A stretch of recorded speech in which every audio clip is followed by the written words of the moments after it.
Bonjour à tous, bonjour la famille, j'espère que vous allez bien. Dans cette vidéo, on va faire le point sur la situation du Bitcoin. On va notamment checker cette charte. Donc, c'est de l'héliotisme, donc la théorie des vagues d'Elliott. On en est dans le cycle par rapport à cette manière d'analyser. On va également checker les liquidations de Kingfisher. On va regarder Ethereum et Bitcoin, où les liquidations, où sont les liquidations, etc. Quel niveau on doit surveiller.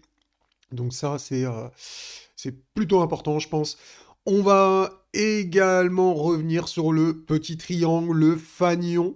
Le fanion ici, une sorte de fanion, donc avec deux objectifs. Donc restez bien jusqu'au bout de la vidéo, les gars, si vous voulez savoir les objectifs, même si vous pouvez les voir dès maintenant. Donc voilà, donc si t'es pas abonné à la chaîne, abonne-toi dès maintenant également, c'est super important. Comme ça, tu auras les notifications pour les prochaines vidéos et tu seras à la page à chaque nouveauté. Voilà, voilà, donc je vais commencer les gars par la théorie des vagues d'Elliott. Rappelez-vous, on a déjà vu ça plusieurs fois, mais bon, vu qu'on ne le voit pas tous les jours, qu'il y a des nouveaux qui arrivent chaque jour, etc. Donc bienvenue à vous les nouveaux. Ça fait toujours plaisir de voir qu'il y a de plus en plus d'abonnés sur la chaîne. Donc, alors je vous explique quand même très rapidement, même si je vous fais pas un cours là-dessus. Donc en fait, la théorie des vagues d'Elliott, c'est une théorie un peu comme des poupées russes, où en fait un cycle se décompose en 5 vagues. Donc vous pouvez voir ici les chiffres avec les ronds. Donc 1, 2, 3, 4, 5. On voit bien qu'il y a 5 vagues, donc 3 vagues impulsives et 2 vagues correctives. Donc 2 vagues de baisse et 3 vagues de hausse, d'accord? Et dans ces 5 vagues, dans une vague, il y a 5 vagues également.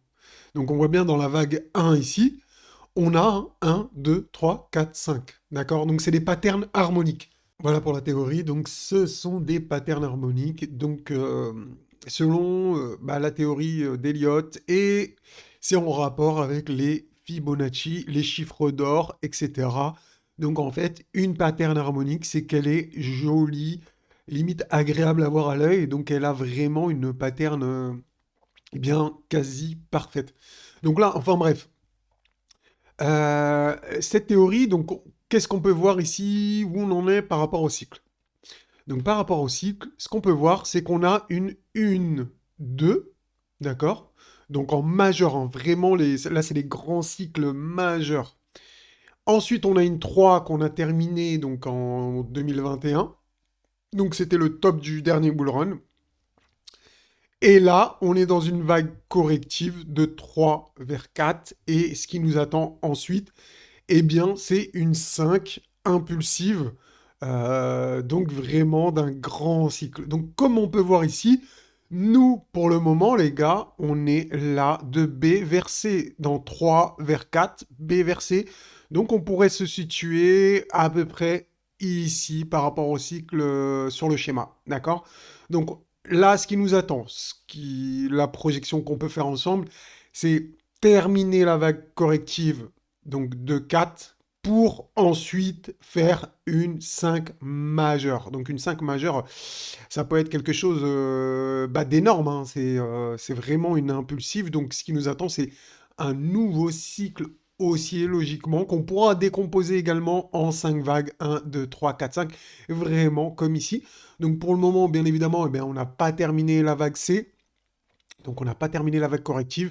Une fois qu'on aura terminé la vague corrective, eh bien, le bear market serait terminé et on s'attendra à un grand cycle, un grand cycle, hein, vraiment. Parce que si vous pouvez voir, regardez, on va mesurer, eh bien, euh, la vague 3 qu'on a eue, d'accord? Donc, elle fait combien de jours jours? Eh bien, vous pouvez le voir avec moi. Alors, si j'aligne bien, on a 3647 jours. Waouh! Ouais, ouais. Donc on a commencé en novembre 2011, 10 ans. 10 ans, exactement 10 ans.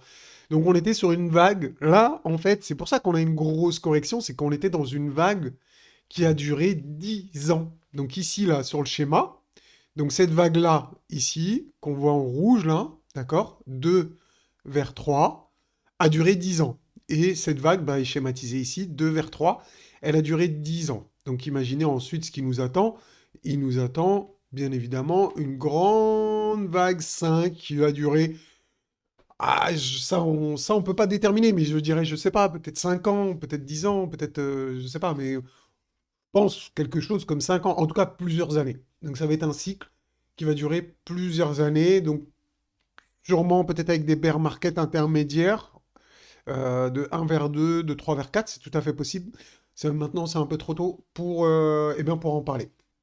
Donc voilà pour la théorie des vagues d'Elliott. Donc il faut savoir que, regardez ici schématisé, ben, on peut le voir sur le schéma. Moi, de mon expérience, j'ai remarqué, c'est souvent ce qui arrive également. La vague 4 majeure ici, là que vous voyez, vient souvent retester la vague 4 mineure. Eh bien, regardez où, ben, sur notre graphique, regardez, la vague 4 mineure, elle est là. Et la vague 4 majeure, eh bien, elle se dirige vers la vague 4 mineure. D'accord? Donc là, je vous ai tracé un petit canal en logarithmique. Ah bon, ça ne veut pas dire qu'on va aller le tester, mais bon. Eh bien, pour le moment, si on va tester ce canal, donc comment je l'ai fait? Je l'ai relié le point de la vague mineure 1 vers 3. Mais en général, c'est plus 2 vers 4 qu'il faut faire.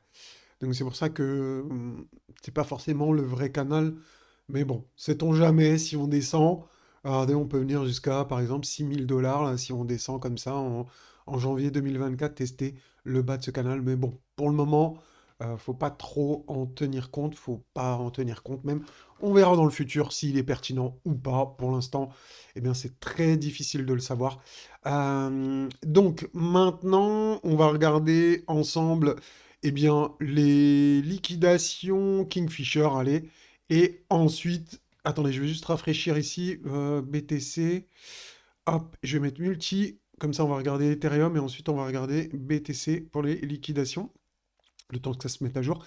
Donc, regardez, les amis, regardez bien ce qu'on a ici. C'est qu'on a un énorme pic là, vous voyez, aux alentours des combien? 16 500, allez jusqu'à 17 000 grand max, même pas, hein, mais 16 800, donc quasiment 17 000 entre 16 000, allez, si on prend large, entre 16 et 17, on a une grosse poche de liquidité ici qu'on pourrait venir chercher, hein, ça on peut pas le savoir maintenant tout de suite, mais c'est tout à fait possible de venir chercher ce gros pic ou pas, hein. Des fois on n'y va pas du tout et on s'attaque uniquement au baissier. En tout cas, eh bien, faut avoir ça en tête, faut avoir ce pic de liquidation en tête. Si vous faites du trading, vous savez qu'il y a une probabilité de revenir ici. Donc c'est pas sûr, mais il y a une probabilité.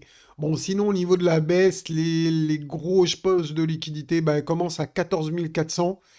Euh, Énorme pic ici à 13 300. Et ensuite ça continue. Regardez, on a 11 700. Et puis ça descend, ça descend, ça descend jusqu'à 10 000 aujourd'hui, 10 000, 10 600, hein, on a vraiment des liquidités. Donc là, j'ai utilisé tous les exchanges disponibles sur Kingfisher, donc BitGet, BitMEX, Bybit, Binance, Bitfinex, OKEx. Donc voilà, toutes ces liquidations ici. D'accord. Maintenant, tac, tac, tac. Alors attendez, je vais mettre Ethereum. Je pensais avoir mis, mais non. Alors, Ethereum, on va regarder. Ah oui, c'était Ethereum ici. Non, c'était pas Ethereum, c'était BTC. D'accord, donc c'était bien BTC en haut, oui. Alors, c'est juste que je sais ce qui s'est passé. Alors voilà, pour les liquidations Ethereum, regardez ce qu'on a ici. Ici, au nord, on a un énorme pic à 1190 environ, 1200. D'accord, donc ça va jusqu'à 1200, 1220. Et ça commence vraiment à 1130 si on prend ce pic-là. D'accord? Au sud, on a des gros pics à 978 ici, un autre gros pic à 873 et ça descend jusqu'à 750 environ le pic de liquidité. D'accord. Donc maintenant, je vais revenir sur la charte du Bitcoin. On avait vu ensemble qu'on avait une formation en triangle ou en fanion. Je ne sais pas si vous connaissez le fanion en bourse. Bon, en tout cas, c'est une figure de continuation. Je vous ai calculé, les gars, les objectifs de cette figure. Donc, maintenant, vous n'avez rien à faire. Enfin, vous avez juste à voir les objectifs. Donc, comme d'hab, deux objectifs. Objectif 1, objectif 2. Probabilité de toucher l'objectif 1, énorme, comme vous le savez si vous me suivez depuis longtemps. Très souvent, on va chercher l'objectif 1. L'objectif 2, c'est un peu plus, c'est un peu plus aléatoire. Donc ça peut arriver, ça, on va dire aller à entre 60-75%. Donc voilà, je vous donne à peu près les chiffres de tête que j'ai. En tout cas, l'objectif 1, il va, donc c'est une box qui se situe entre, eh bien, on va dire 15 000, vraiment, c'est quasi 15 000, entre 15 000 et 14 565. L'objectif 2, eh bien, ça commence à 13 212 et ça, on peut aller jusqu'à, eh bien, alors attendez, je vois pas bien, j'ai un petit truc sur mon écran, 12 300, d'accord? Donc voilà pour les objectifs sur le Bitcoin. C'est tout pour moi pour aujourd'hui. J'espère que cette vidéo vous aura plu, cette petite mise à jour rapide. Si c'est le cas, n'hésitez pas à laisser un pouce bleu, les gars. Vraiment, envoyez-moi de la force.